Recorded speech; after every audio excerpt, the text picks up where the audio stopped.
Brothers and sisters, on November 14, 1960, a young black girl named Ruby Bridges left her house to go to her new school, William Frantz Elementary in New Orleans, Louisiana.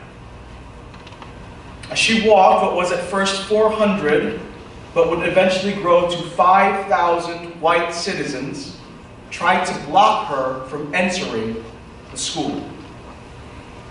They whistled, chanted, spit, and threw objects, almost descending into a full-scale riot, so that federal marshals had to barricade Ruby in the principal's office to keep her safe.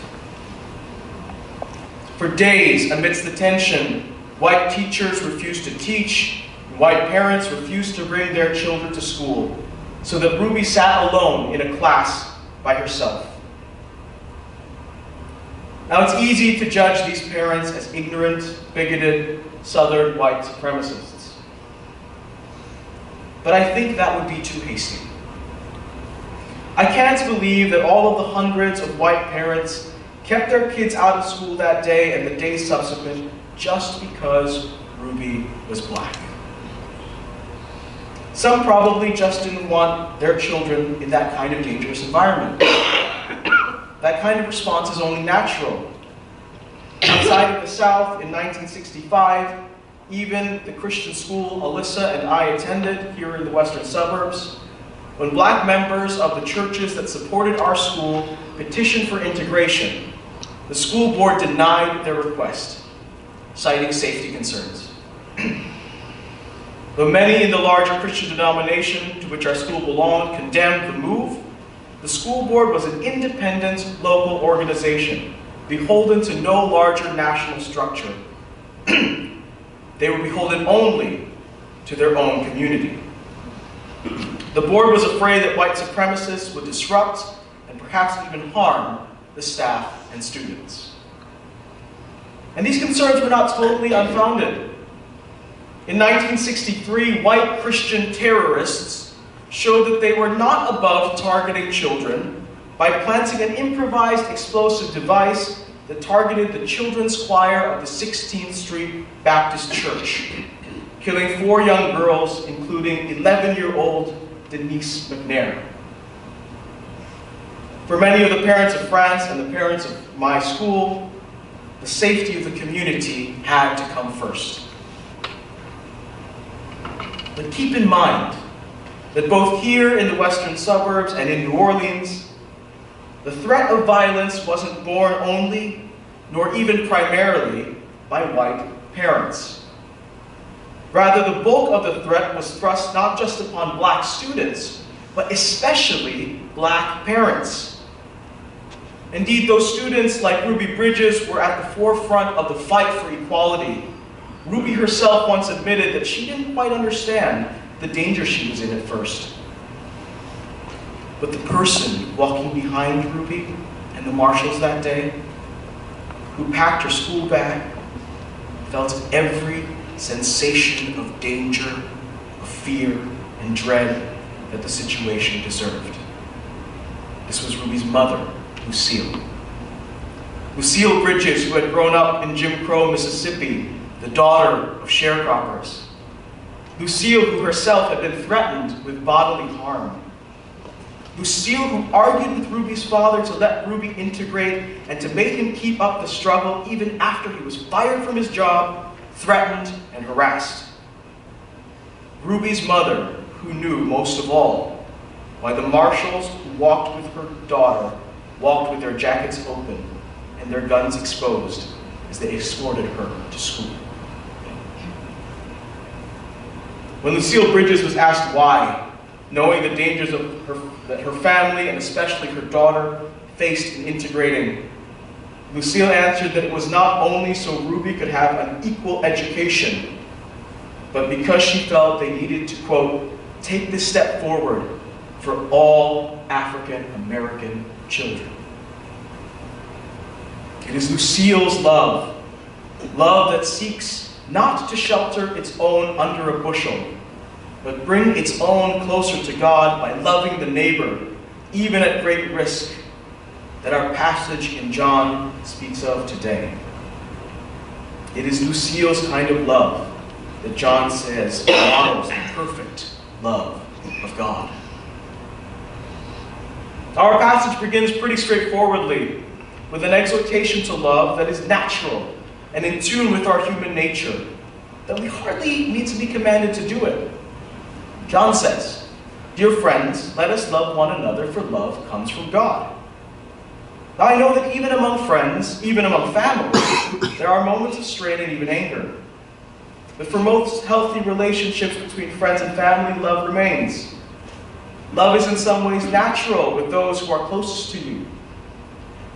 The moment my son was born, before he ever uttered a word or had a personality, when he was still screaming and covered in slime, I loved him. I loved him with a passion and a zeal that defies description. It's my son, and the thing in the world that is most precious and dear to me. And this love I have for him is important. This love is of God, because as John says, all true love is of God. But at the same time, Jesus is clear in the Gospel of Matthew that even pagans and thieves have this kind of love. Jesus asks in the Sermon on the Mount, "If you love only those who love you, what reward do you have? If you love and greet only your friends, what more are you doing than others? If you look to the needs of your local community first, do you really have love? Don't even unbelievers love in that kind of way?" Jesus here is calling our attention to the fact that Christians, those who would follow him, are called to something more than natural love. Rather, Christ calls us to be perfect, as our Father in heaven is perfect. So how do we love perfectly, as our Father in heaven loves? Jesus leaves us hanging a bit on the Sermon on the Mount, as Matthew records it. But our main passage in this morning in 1 John, because John is the best disciple, makes abundantly clear what it means to love as our Father in heaven loves, and that is to love perfectly. 1 John 4 verse 9 says this, "This is how God shows his love to us. He sent his only Son into the world that we might live through him. This is love, not that we loved God, but that he loved us and sent his Son as an atoning sacrifice for our sins." Brothers and sisters, it's easy to make a passage pure poetry. Talking about love often has that quality. We sing with the Song of Songs that God's banner over us is love. The words of 1 Corinthians 13, that love is patient, love is kind, love keeps no record of wrongs. A litany that rolls trippingly off the tongue of men as if it were the language of angels. It's easy to think of love, especially the unconditional and unwavering love of God, as a comfort and a confidence boost. It's a lighthouse in the darkest nights of life. How often are the famous words of John's Gospel whispered to anchor the soul when the waves of life's burden swell with the sea billows of sorrow? For God so loved the world that he gave his only begotten Son, that whosoever believes in him shall not perish, but have everlasting life. Amen. But our passage in John's letter reminds us that God did not simply send his Son to walk a charmed life upon the earth, but that to save the world, to demonstrate his perfect love, God sent his only Son to earth to be whistled at, spit on, have objects thrown at him, and even tortured until death to the riotous cheers of a crowd. God sent his Son so that those who were apart from him, those who reviled and even rejected God, those not in the family fold or local community, the foreigner, the stranger, the unbeliever, these fancy Bible words that the Scripture uses to indicate the immigrant, the foreigner, and those whose religion is different than yours and mine. God sacrificed his Son for them, for us, for to God at the time we were them. How incredible then is the awesome, unconditional, all-encompassing love of God. John tells us it is the source of our faith and our relationship with God. He says we love God because God first loved us. We are God's children because God adopted us. But while I think so many of us are quick to claim this love of God for ourselves, quick too to proclaim our love for God and our immovable faith in him, too often we fail to live up to the test that proves our love and our devotion to God. We set our own terms of what loving God means, rather than living up to the criteria that God sets. And you have heard that the greatest commandment is love the Lord your God with all your heart, soul, mind, and strength. And the second is like it. Love your neighbor as yourself. These commands are difficult. So difficult that when we think of loving God and loving our neighbors, we stop at the level of personal relationships. We think only about our internal dispositions. But when it comes time to demonstrate our love outwardly, the signs that God claims match up with loving him and loving our neighbors, too often what we claim is our love of God and neighbor doesn't match up. Our love, if it is love at all, is imperfect.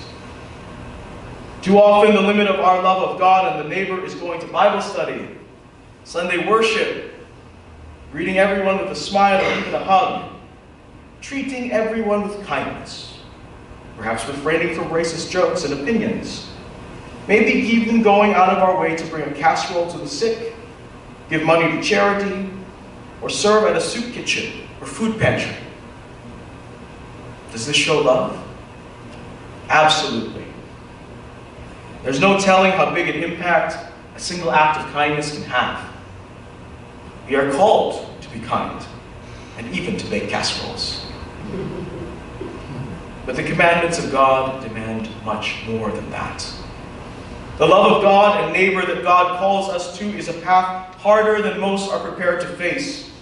It calls us to sacrifice, to suffer, for the sake of justice, reconciliation, and the rescue of the oppressed. But this does not mean that we are passive.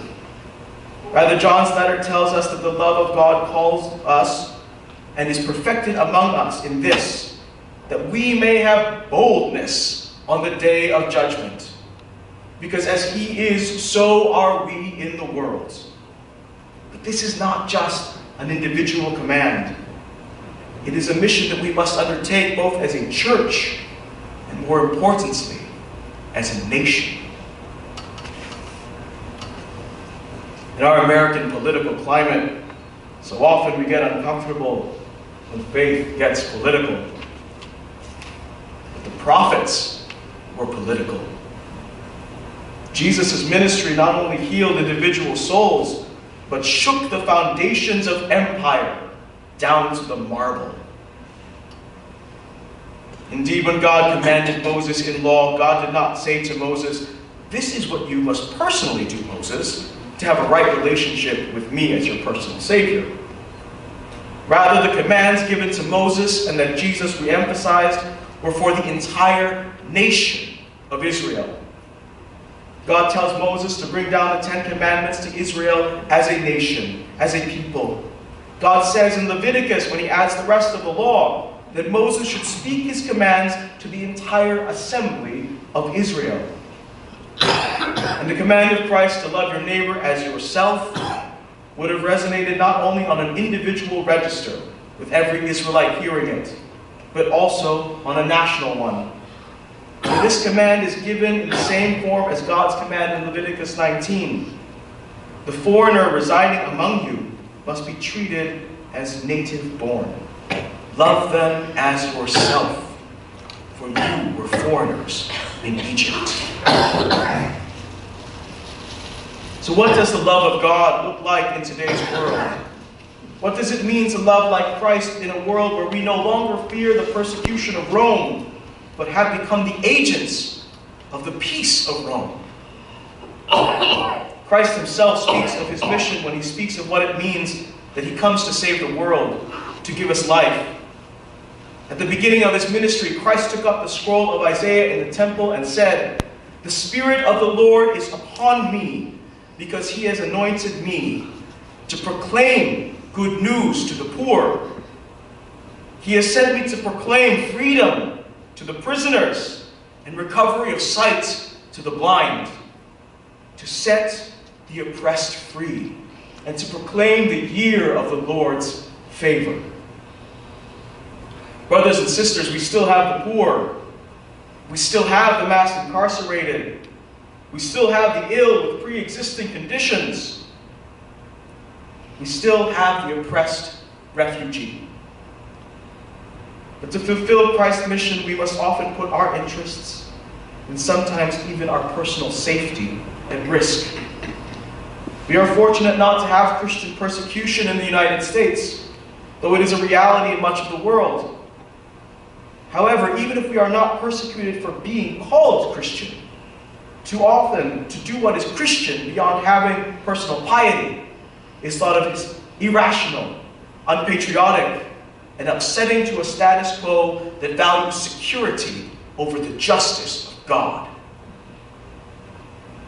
Indeed, brothers and sisters, when I turn on the news and I listen to the rhetoric of both the right and the left, indeed, to hear the words and read the tweets of the newly elected President of the United States and his crony cabinet, I do not hear the call to perfect love, to sacrifice our interests and our safety in order to secure justice for the vulnerable and for the oppressed. Gone are the days when the words of our leaders echoed for our nation the call of John's letter, that perfect love casts out fear. We no longer hear words like, "The only thing to fear is fear itself." We no longer hear, "Ask not what your country can do for you, but what you can do for your country." We no longer hear, "Tear down this wall." And brothers and sisters, we can no longer claim that we as citizens of the United States, as Lincoln summed it up, love our neighbors with malice towards none, with charity for all, with firmness in the right as God gives us to see the right, to strive on to finish the work we are in, to bind up the nation's wounds, to care for him who has borne the battle and for his widow and his orphan, to do all which may achieve and cherish a just and lasting peace among ourselves and with all nations. Instead, the President of the United States tells us that we must build a wall because immigrants are bringing drugs and crime. We are told that a 35-year-old mother of two in Phoenix, whose only crime is to support her children by working with false papers in a water park, must be sent to a land that she has not lived in for 21 years because she is a dangerous felon. We are told that refugees who bear the brunt of war and persecution must be stopped from coming into the United States because they might pose a terrorist threat, even while we continue to stretch the limits of the Second Amendment, despite the fact that you are more likely to be killed by a toddler wielding a legally bought gun than attacked by a violent jihadist.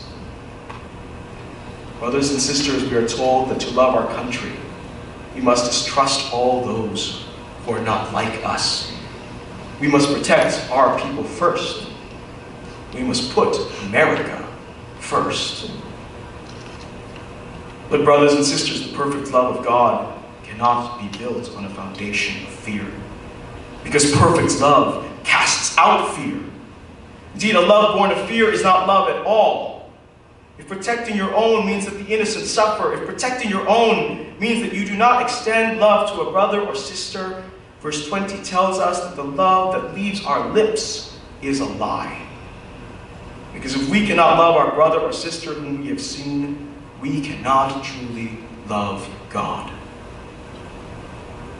So brothers and sisters, I urge you then not to settle for easy love. though it may pain us, though it may put those we love most at risk, I encourage you, like Lucille Bridges, to open your heart not only to those who blood and community have caused you to love, but also to those who the universal God has endowed with inalienable and inestimable value. Love boldly, love perfectly, and love without fear. Amen.